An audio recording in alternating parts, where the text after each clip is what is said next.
Aiden's 20 minutes, Lake Cook Junction, outbound 32. Kennedy running about 54 minutes. O'Hare to downtown. The delays start at Lawrence. 45 minutes from Montrose, 40 in the Express. Outbound 43 to the airport. Evenson an hour and 7 minutes, 3:55 to Lakeshore Drive. Outbound Ryan 35 minutes, 95th to downtown. Southbound Tri-State at slow 137 at Deerfield Road and from the Adams Tollway to Irving Park. Northbound Archer to 31st and from the Reagan toward Lawrence. Adams Tollway, Tri-State to Kennedy. It's traffic. I'm Jim Talamonte.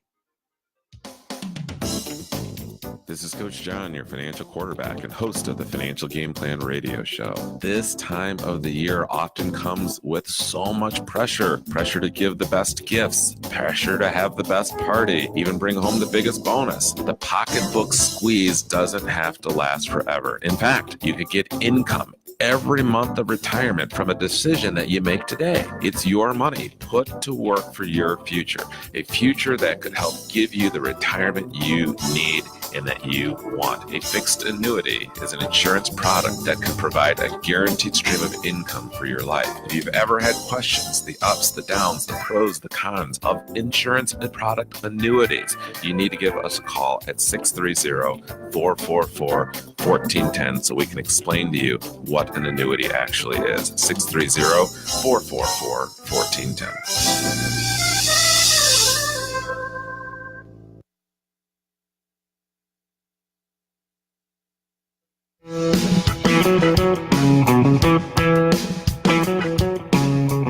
Hey, it's 13 past 9 as we start downtown discussion on this Thursday morning here at 1410 a.m. WRMN. Downtown discussion means we bring in Lady Elgin. It's Jennifer Fukala here on a Thursday morning in late September. Hi, Jen. How are you? Hello. How is everybody out there? Fall is upon us. Yeah, it is. Fall has fallen. We were just talking about the change of seasons and how it's okay. It's really nice outside today. It's just kind of depressing to let summer go, but we have a lot of things to talk about and a lot of things coming up, and things never stop here in downtown Elgin. It's true. It's true. There's always something new coming around the bend, and fall is certainly a very active time for us here in downtown Elgin and the surrounding area. So we're really excited to talk about some great happenings that are coming up. Hey, just think about last year when we had the Nightmare on Chicago Street, and I don't want to jinx it, but it was like 75 degrees, and it was like really warm that night. People wearing costumes were really hot that night. Yeah, I know. I was wearing long sleeves because, of course I planned in advance that, this is an outdoor fall event. I better, usually we're all out there with sweaters on or something under our costumes, but it was like summertime out there. And then if I recall correctly, the weather took a drastic turn the next day and it was like a 30-degree drop or something really significant. But that's okay because at least we got that night in without any weather issues. And it could be 20, even 30 degrees cooler. We'll be okay with that as long as it just stays dry that night. Certainly, folks. No rain dances on the weekend of October 20th. That, and then remember last December when we did the live broadcast from DuPage Court over there, and that was like 50-something degrees that day. Yeah, that was during Winter Wonderland, and we're bringing that back on December 1st, and so I hope, I hate to hit you up on the air, but I hope you guys will be able to join us out there for a live broadcast again on December 1st, and hopefully we get that lucky with the weather. It's kind of become a bit of a running joke around town that, the weather's always great for the DNA hosted events. And so fingers crossed, let's just keep that trend going through 2018. It's like athletes have superstition, when you're running towards the foul line, you jump over the foul line when you run back on the field and stuff like that. I think with weather suspicions, it's almost like we should probably stop talking about it, because we're going to jinx ourselves right into some bad weather. I'm sure the luck is bound to run out at some point and we'll have a blizzard during an event or something. But, so far we've been really lucky, and I'm really happy, especially for the public because, that's when everybody really enjoys to come out to an event when the weather's great. Sure. So. Well, it's 9:16. We have a Janelle in on Facebook Live this morning, and Bonnie, your mom, says good morning. Good morning, everybody. So a couple on Facebook Live, and we have a special guest here in the studio. He's been here before, and familiar face. Absolutely. I would like to introduce Jeff Turner, who is of Dream Enterprises, right? Dream Hub. The Dream Hub, yes.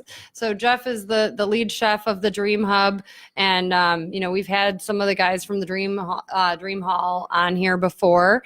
And the reason why Jeff is here to join us today is because we have a great event coming up this weekend, and that is the second annual Autumn Harvest Farm to Table Dinner. That'll be taking place on Sunday, starting at 3 p.m. And that's going to be along Riverside Drive. So anybody that wasn't able to join us last year, we do still have a limited number of tickets available. And you can go to the DNA website, or you can find the event on Facebook to get the ticketing information there. It's along Riverside Drive, so it's an outdoor event? It's an outdoor event. We do have a rain plan. But we got really lucky with this event last year as well. Being this late in September, sometimes you can get a few rough days of weather, but Sure. Fingers crossed on that. So we actually are going to be shutting down Riverside Drive starting at about 10 a.m. for setup on Sunday. So anybody that normally comes down Riverside Drive, recommend you take South Grove as an alternative to get where you're going if you're driving around that day. Well, sounds great. So it's a second one. What's the whole premise behind it? Well, I guess it's to bring local farmers in and have their food sampled and things of that nature. But I guess you can tell me better than us, Jeff. Yeah, Jeff, talk about that a little bit. Yeah, well, first off, I have to personally wish everybody happy National Corned Beef Hash Day. Yes. I wasn't aware it was National Corned Beef Hash Day, but I am so glad that I am aware of that now. And I think they have cards for that, so I'll send you a card. Please do. So I'm gonna have to have some for lunch. I'm excited to be a part of the Autumn Harvest this year. I'm kind of taking the lead. Carol Rauschenberger asked if I take the lead on the dinner service and everything like that, and kind of coordinate and organize all the different chefs and the different food items we have coming in. We got some great things coming. I'm going to be doing an appetizer, a past appetizer, and then we have Tony from Al's is going to be doing a first course for us at the table. Are we allowed to say menu items? Yeah, we can say menu items. It's a mushrooms with a creamy Chablis sauce. Nice. Which will be very nice. Then we have Tony's also doing a curried squash soup, and apparently we've secured a rather large, a 56-pound squash. And I said he better take pictures before he butchers that, because I don't know the last time I saw a squash that big. So I've never worked with a squash that big, so I'm gonna have to go down there and work with him when he's doing that. Right, we're gonna have to get a Facebook Live video or something. 56-pound squash. I didn't know that was such a thing, but how do you get that here on the back of a truck or something? I have no idea how it's coming, but they tell me it's coming Friday. So, and I'm in charge of getting all that produce in for everybody and distributing it. And so I don't know how they're getting it here, and how I'm going to get it anywhere, but we'll figure it out. So this is from one of the local farms? Yes. Yeah, I'm not sure which farm it is, but yeah, that's going to be pretty cool to work with. Yes. So, and then our main course. Tell us about our main course. I'm doing the main course, and it's a real fall, autumn type dish, and it's a one dish, and within that dish you have a bed of all kinds of different roasted vegetables. So we're going to have beets in there, squash in there, potatoes, sweet potatoes, red onions, some peppers. Did I say beets? Yes. You did say beets. I love beets. And then I'm probably going to put some apples in there too. And then resting on top of that is quarter chickens, organic farm raised chickens that are local as well. So, and that'll be baked in the oven, and it's a nice one dish for everybody to share. Mm-hmm. And then for dessert, one of our other partners is, we missed the salad. We did. We missed the salad. Toom of Toom Thai is doing a salad for us. I'm not exactly sure of the details on it, but if Toom's doing it, it's going to be delicious. Yeah, they're using their house-made dressing that they, as a family recipe, and we'll have more details on the vegetables that are going to be included in that, but it's all locally sourced produce. Yep. And then Eric from the Elgin Public House is going to do apples, like a braised caramelized apple with a cheddar ice cream for dessert. Wow. So it's going to be it's 5-course meal. Wine is included. Yep. So we'll have wine on the table. There is going to be a cash bar as well for those that want to take advantage of that. Like before the event, there is an hour of mingling essentially before the dinner starts at 4. So we open the gates at 3. Everybody can get in, get settled, get themselves a beverage if need be, and then at 4 the dinner will kick off. And I'm sure we're going to be out there until at least 6:30. Oh yeah, yep. It's a real laid back, nice dinner. There's nothing, boom, boom, boom about it. It's just a nice laid back. The dishes will come out, at a nice pace. And it's just a relaxing time for people to get together, have some great food from local farmers, all local food, and talk with their neighbors and just have a great time. Yeah, and it's a great opportunity to showcase the talents of the restaurateurs from downtown. And, one of the things that we're doing differently this year is last year we only had one restaurateur that was kind of taking the lead on this, but this year we've opened it up to include others that want to participate and, present a dish for us. So that has been really, really a great experience so far. And everybody's really, excited about the opportunity to participate with this event and the, visibility that it brings to their talents. So were you able to, because I know you mentioned beets, did you get like a 56-pound beet? No, but I'm getting, rumor has it I'm getting a lot of beets. So, right. Which I love beets. So whatever's left, I'll eat. Yeah. Yeah. So we're co-hosting this event. The DNA is co-hosting this event with Shared Harvest, and Shared Harvest, with a lot of their great farm contacts, was kind of doing the outreach to source the food. And so we had all of the chefs, agree upon their dishes that they were going to do and kind of create a product list. And then Shared Harvest went out and made phone calls and reached out to the farmers and, to secure those ingredients. And then, they're going to be recognized at this as well.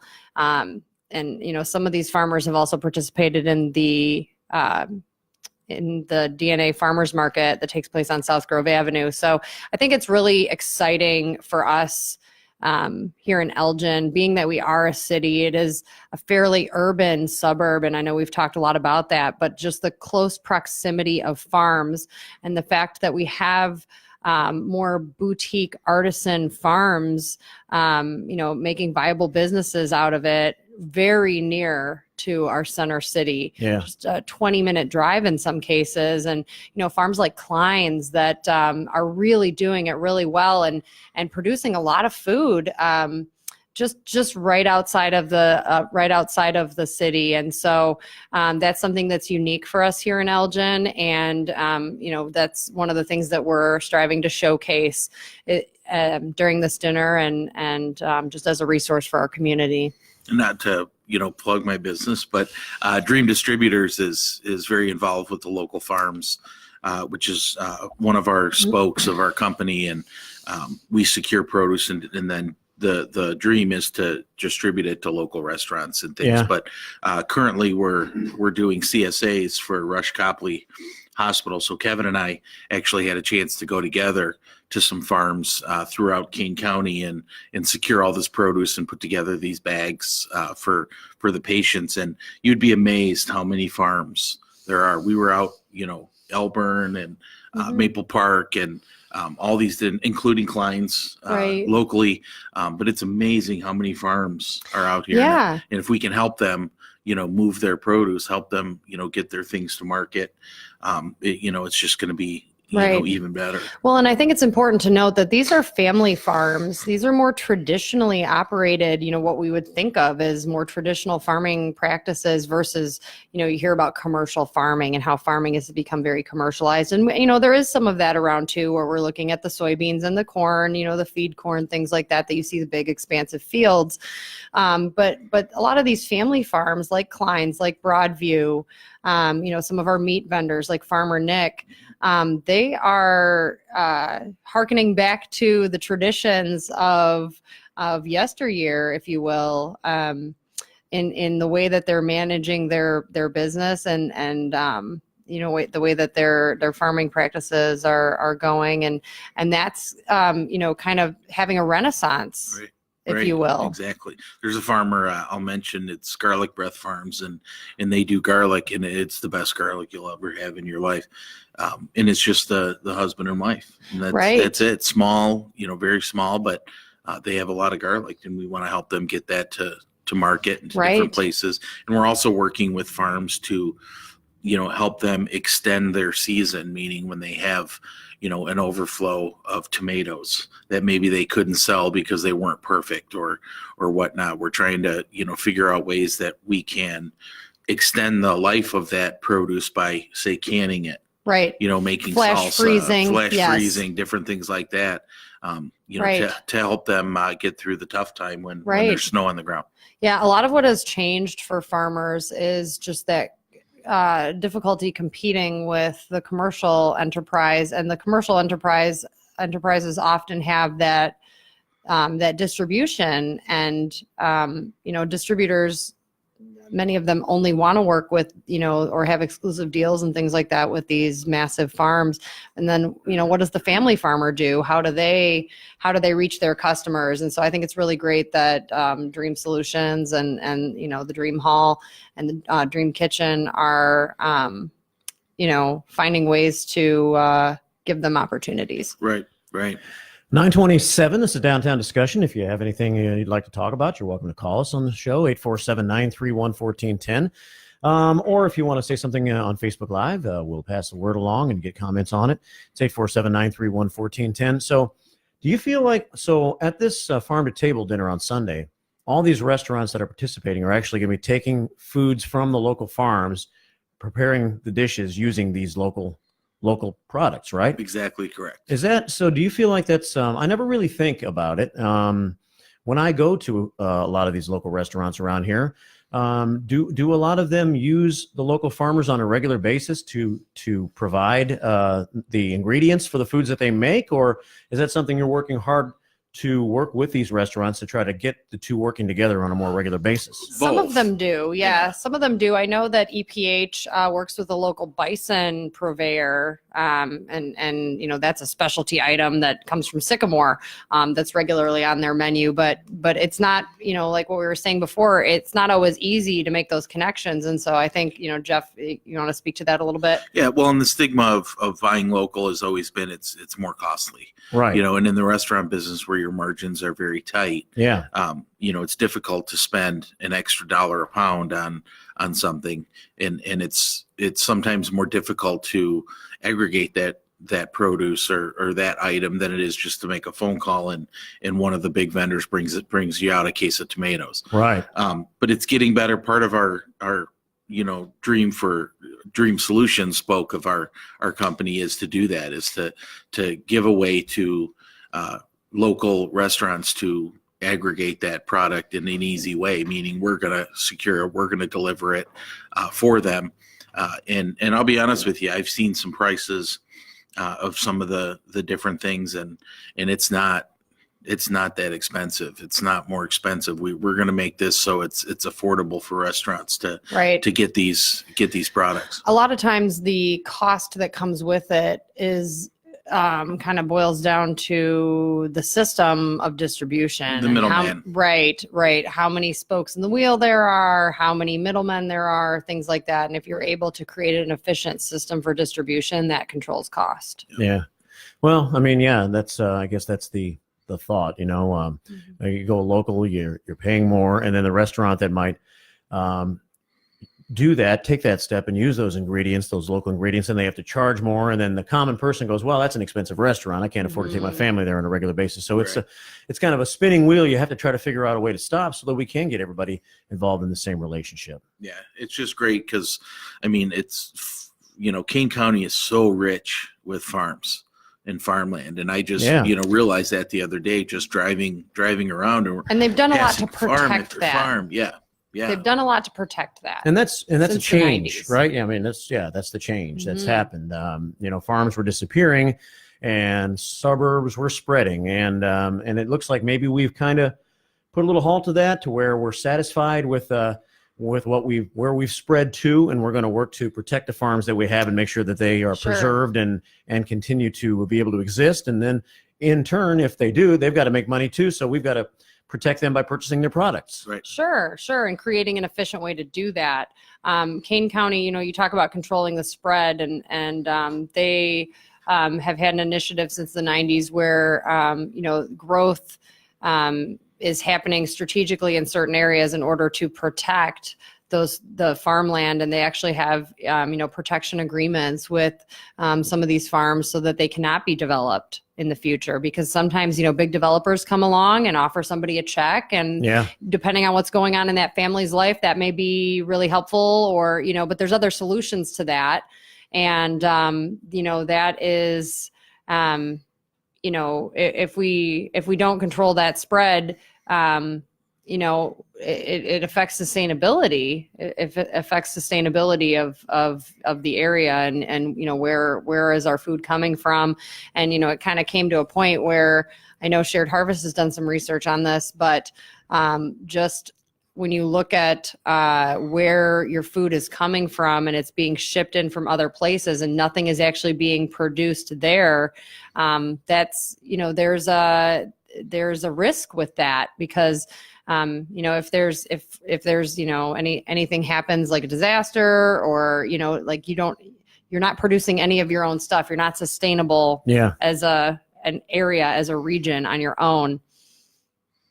9:32. How's Shared Harvest doing anyway? I haven't really heard an update from them lately, and I know that the ultimate goal is still for that market to exist, right? Are they still working towards that goal and getting there? Or? They are. And I've been talking to them about buildings that are available downtown. And I know that they're talking about those options as a group. And, maybe that'd be a great person to bring on sometime, someone from Shared Harvest to kind of talk about that. They're probably the best person to give details and things like that. But I know they'll be giving some updates at the Farm to Table dinner. They've reached their goals for shareholders. I know one of their big goals this year was to get over 1,000 shares, and they've done that. And that's, my understanding is that's made other funding opportunities available to them. And so they're vetting all of those things right now. And, there's a few good options down here for buildings, and it's just a matter of them, kind of finalizing their plan at this point. 9:33. We'll take a quick break, and then we'll come back with a few more minutes with Jeff. And it's Downtown Discussion on this Thursday morning on the Voice of the Valley and the home of the radio shopping show, 1410 WRMN. Let's see what happened in Elgin 100 years ago. Oh. Newspaper headlines of 100 years ago are brought to you courtesy of the Elgin Area Historical Society. I'm Larry Dreyfall. These were the headline stories of September 27th, 1918. Volunteers for service in the flying squadron, which will canvass residence sections of the city, are urgently needed by the Liberty Loan Committee. This a call for real government service. That was the appeal through the Elgin Commercial Club to Elgin residents to participate in the Fourth Liberty Loan Campaign. The national goal of $6 billion in pledges to the war effort meant that the Kane County pledge drive would be nearly $5 million as a target. Elgin's share for the campaign is expected to be about $1,485,000. The campaign is expected to last only 3 weeks, in keeping with the flying squadron theme of speed. The spread of Spanish influenza is ravaging naval facilities across the states. It has taken the lives of many naval recruits. Among the victims was Elgin sailor Harold Lind. Lind was training at Great Lakes Naval Facility, and an accidental firing of a machine gun took another Elgin's man's life while in service. Raymond Hageman was killed in France while serving with Company B of the 129th Regiment. Locally, the fight to stem the tide of Spanish influenza is being made by the city's health department. City Health Administrator A.J. Volstruff indicated only one case of the disease had been made known in Elgin. He suspected others may have not been reported. Volstruff reminded residents that suspected cases of influenza must be reported to the health offices within 24 hours and promised punishment for those who fail to do so. He indicated many believe they only have a cold, but by doing so put others at risk as they walk about the community. Signage will soon be in place, notifying riders of the commuter rails that the Skip Stop program is being implemented starting this coming Sunday. In addition to signage, conductors and motormen have been furnished with brochures explaining the new fuel-saving program approved by the City Council. These were the headline stories of Elgin's newspapers of 100 years ago, brought to you courtesy of the Elgin Area Historical Society. Visit the Elgin History Museum, 360 Park Street, Elgin.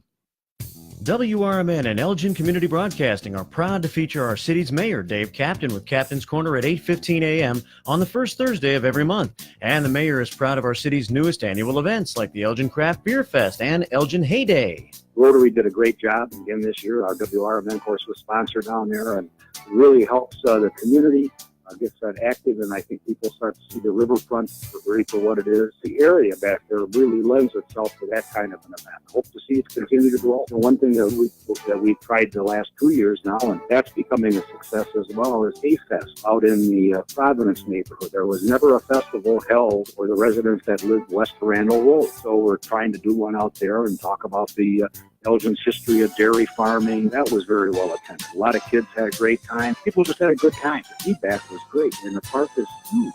If it's happening in Elgin, you hear about it right here on the Voice of the Valley, 1410 AM WRMN and WRMN1410.com.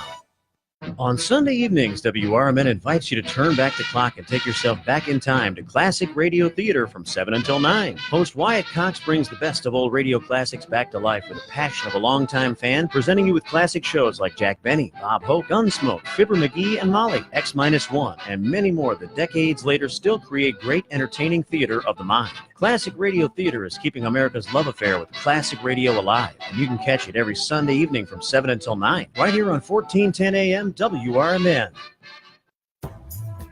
Stop out at the Big Sammy's of Elgin and get lunch and dinner the way you want it. Some places tell you they make the food to order or the way you want it, but how can they do that and get it to you just seconds later? Big Sammy's will make your hamburger, beef, gyro, and of course hot dogs the way you want it every time. Big Sammy's is located just off Randall Road and north of the tollway. Unlike those big chains, you can stop in and talk to Big Sammy. Yes, there is a Big Sammy at Big Sammy's about some catering for your next event or holiday party. Big Sammy's. Eat more hot dogs.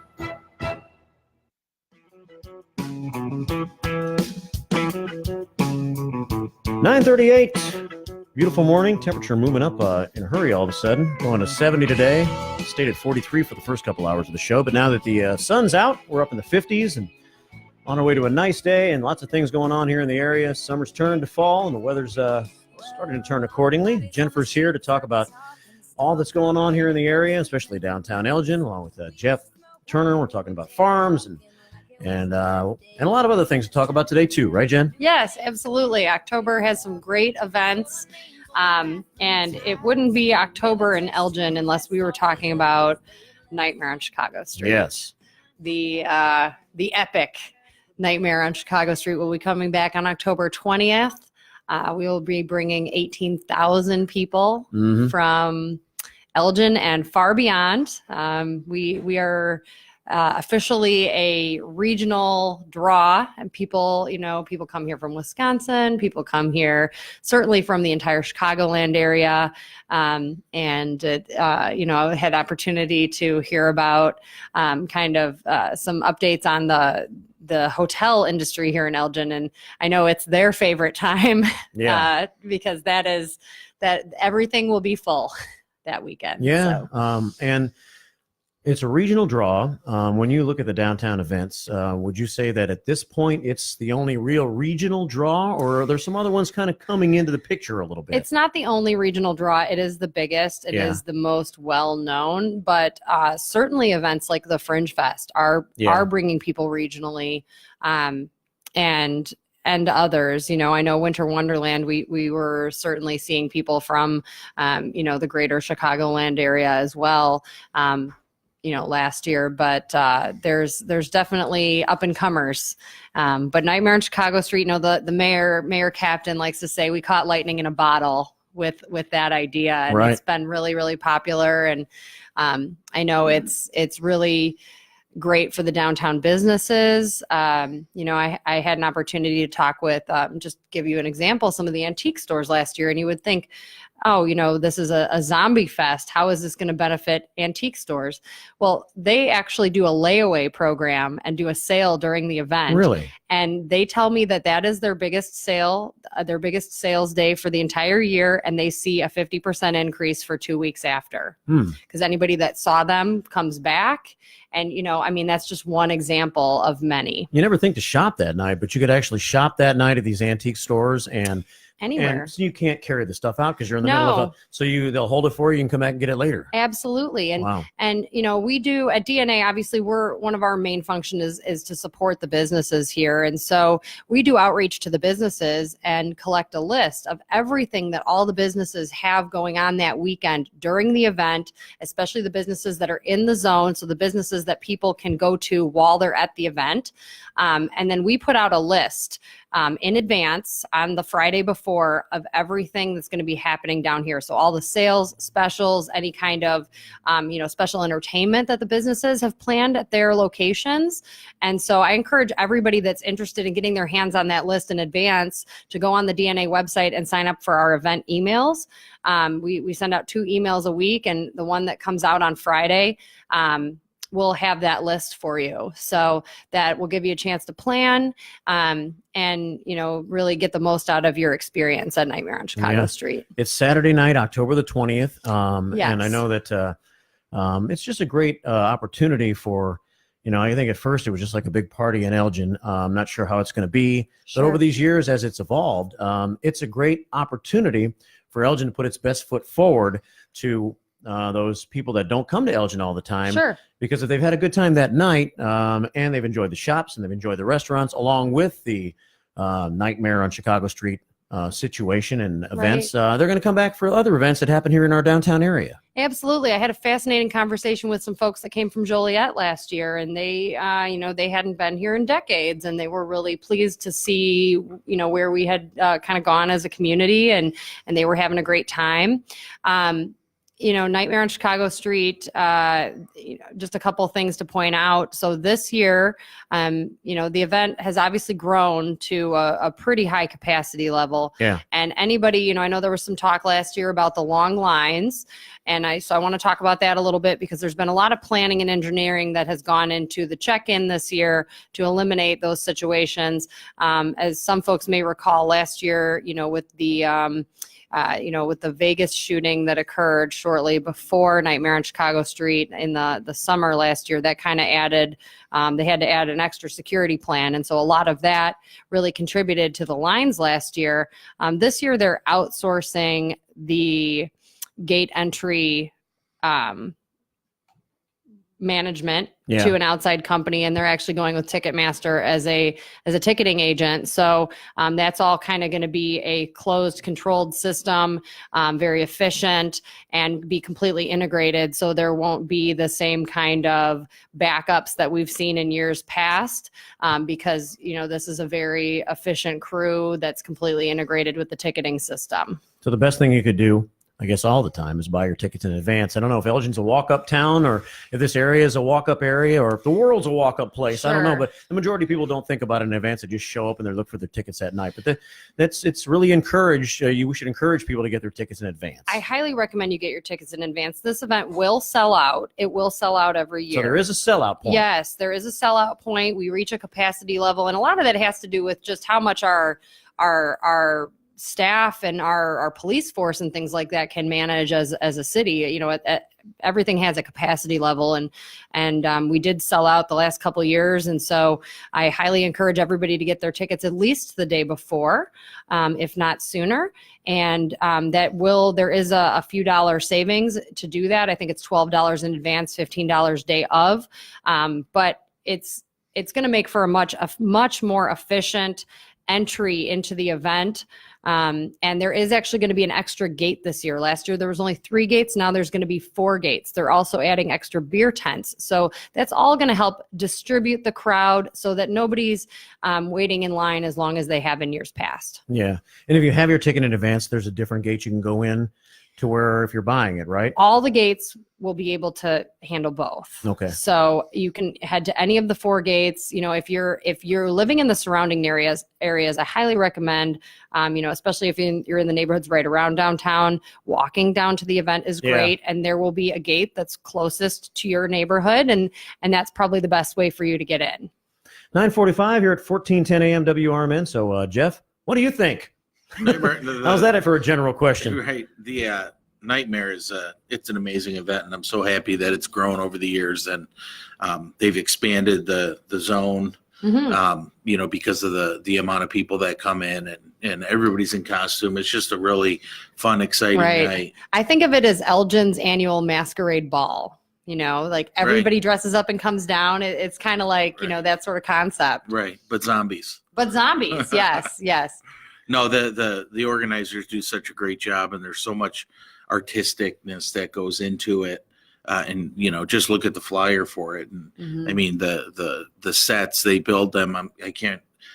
6 months before they start building sets and different things for the event. So, I mean, it's fantastic. Yeah, they have a barn somewhere where they store all this stuff. They have like a whole barn property full of sets for this, and they grow it every year. So the things that they've already created often get repurposed, and they add to it continuously. So, some of the other things, obviously there's going to be great bands, there's going to be great vendors, there's going to be food trucks, and then also the things that the individual businesses are planning. So there's something for everybody. Kids are welcome to attend as well.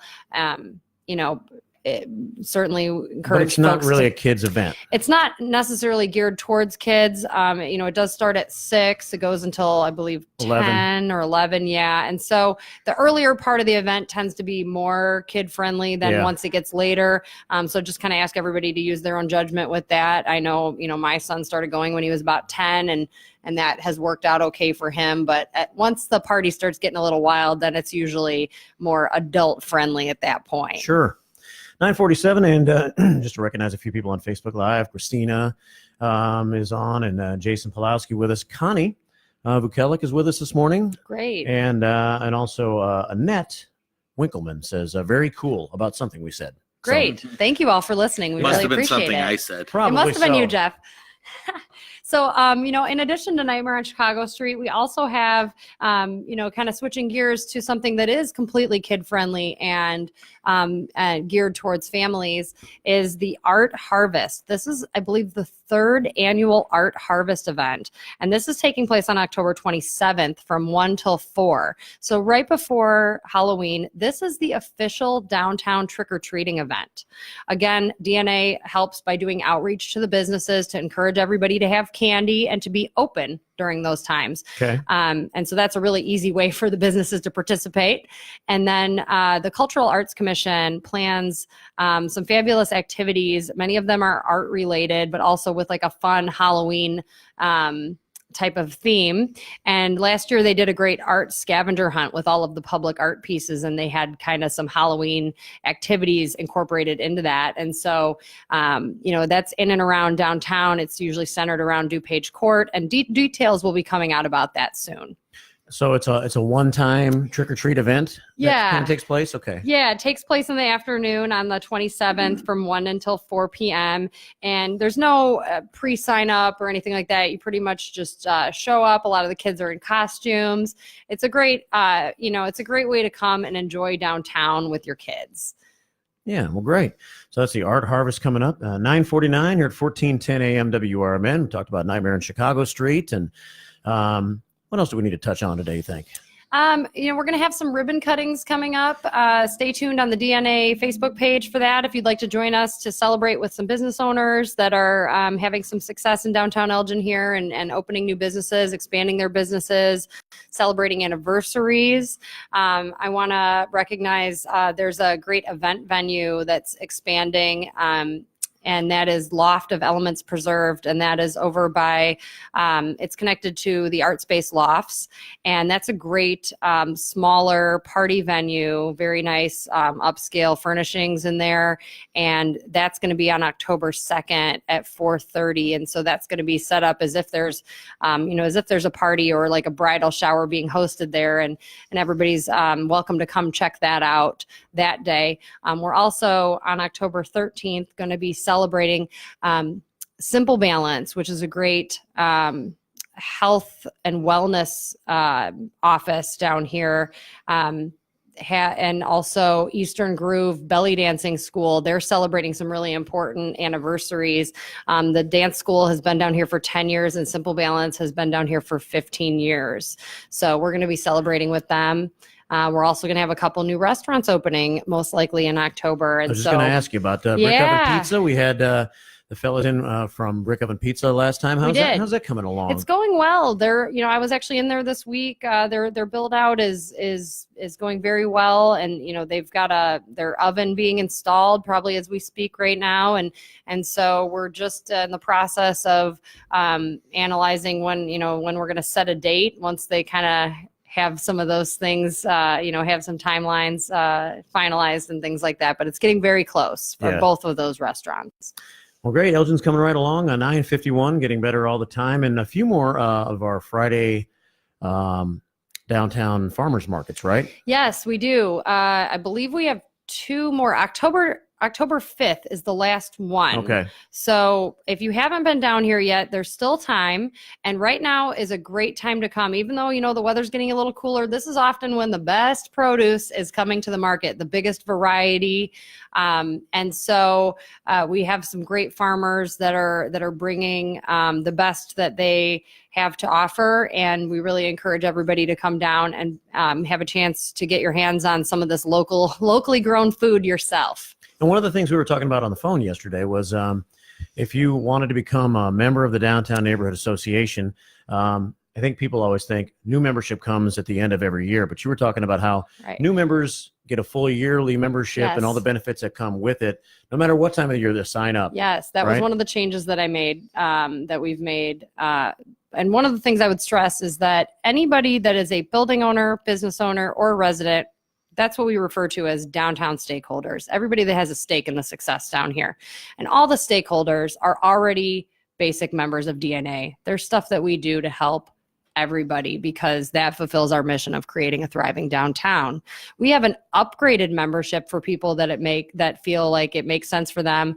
Oftentimes it's those building owners or business owners or anybody that, owns a business where you're down here doing business with some of them, may make sense for them to do that. And that is $200 a year. And there's a lot of great benefits to that, make some amenities really affordable, especially for new businesses and things like that don't have, maybe don't have a budget set aside to, develop their own website yet or things like that. We help with those things. So encourage anybody that is, a stakeholder in downtown to take a look, visit downtownelgin.com, take a look at that and see if that's going to make sense for you. But either way, we're here to help. We're here to make downtown the best that it can be and, create a thriving atmosphere however we can. How's your new location doing? Well, the new office is doing great. We have new windows. Nice. That's really wonderful. We have our signage up. So anybody that's in downtown that wants to pop in and say hi to us at the DNA office, we are open from 9 to 4 Monday through Friday, and that's at 31 South Grove, Suite 100. And we have our own entrance there along Grove Avenue, right across from the Fountain Square parking deck. Well, Jeff, how's neighborhood deli doing over in the library? You said it's doing well too, right? We're doing great. King County Teachers Credit Union is in and up and running, which is drawing more people. We're drawing, some of our crowd that ate at the deli for 10 years over on the west side. We're doing fantastic down there. The library is such a great place to go. And it's probably going to be getting busier and busier, right? With the winter months coming and more people going indoors and trying to get outside when the weather gets cold. Absolutely. And a lot of kids at night doing their studying. I did air quotes there, studying because they just go and hang out. My son does the same thing. He just goes and, we're studying now. No, they're just hanging out on their phones and everything. But yes, the clientele definitely the foot traffic increases. So I'm glad to hear we're that kids are excited. hanging out at the library. That's It a is. great That's a good trend thing. to encourage. It is. You It can is. study your phone at the library too, and not just at the house. Right. There are lots of things you can learn from your phone, evidently. Every kid just staring at it all the time. Right. And I wanted to say too, I recommend October 5th Harvest Market, because we're going to have some fun things going on at that market. There's quite a few things. So if there's any market you want to go to, that's the one. Yes, the grand finale of the market season, there will be an event at the Dream Hall called 51 Levels of Heat, which is a whole spice-themed event. We're spicing things up a little bit to round out the season. And then we also, the Elgin Bike Hub is having a great event that we're partnering with them on, the Starlight Bicycle Parade. And so we encourage people to check that out on our on Facebook.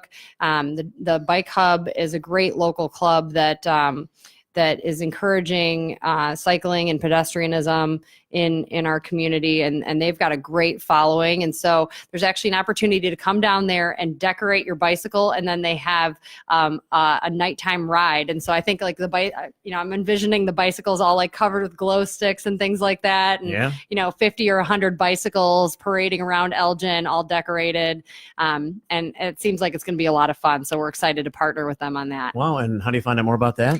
I encourage you to check it out on Facebook. We're definitely going to be having information about that on the DNA Facebook page, but also the Elgin Bike Hub has their own Facebook page, and it's called the Starlight Parade. And that is going to be, the decorating is going to be taking place at the market. So maybe that's a great day to bike down to the market and continue on your evening that way. And Annette on Facebook Live says it is a wonderful market. She was the chef that participated in the chef demo that they had there a few weeks ago. I should have mentioned Annette. She's providing for the farm to table dinner. She's providing the vegetarian dinners. Oh, great. For that. So she's going to be doing a stuffed poblano pepper. Great. For the, thank you, for Annette. The shared harvest. So we appreciate your partnership, and we really appreciate all the chefs that have demoed at the market this season. And we're really hoping to bring that program back next year with even more great chefs and great demonstrations using the food that the farmers are bringing. Buy local, eat local. That's right. There you go. Well, thanks guys for coming in today. Thank you. Good discussion on downtown, and Chef Jeff, always good to see you, man. We'll always see you good to see you too. And everybody go out and get their corned beef hash. Sounds good. That's right. All right, coming up next, it's a radio shopping show right here at 1410 WRMN. Thanks for joining us for Downtown Discussion today. The American Lodge and Suites of Silver City, Michigan is less than 6 hours from the Chicagoland area, and the American is located on Lake Superior in the UP of Michigan. Call 906-885-5311 to make your reservations. And when you leave after starting your day with a hot home-style breakfast, it's up to you to decide if you want to see waterfalls, go hiking in the Porcupine Mountains Wilderness State Park, go fishing or kayaking, or capture the beauty of the wildlife. Return to the American and relax in the pool, hot tub, or sauna. Call 906-885-5311 today. Richardson Adventure Farm is open and waiting for you to explore the world's largest corn maze. And this year, you can discover Illinois in the maze. Located in Spring Grove, Richardson has carved Illinois landmarks into the field. Go to richardsonfarm.com for more information and group specials, or reserve a campfire and try the maze in the dark. Food, entertainment, petting zoo, zip lines, pumpkins, and more make Richardson's the place to be this fall. Make Richardson Farm a family tradition and be amazed. richardsonfarm.com.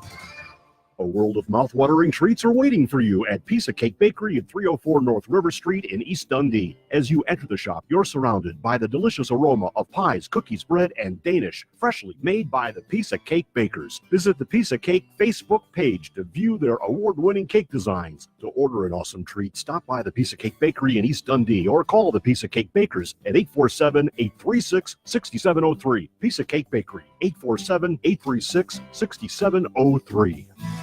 Nestled in America's third largest Amish community is the Van Buren Hotel at 1175 North Van Buren Street in Shipshewana, Indiana. This hotel's welcoming hospitality is your place to stay in Indiana for a hot breakfast and indoor heated pool. Spend your day visiting local attractions such as the Shipshewana Auction. and Flea Market, which features over 100 specialty shops and located just 1 mile away. For more info, call 260-768-7780 or VanBurenHotel.com.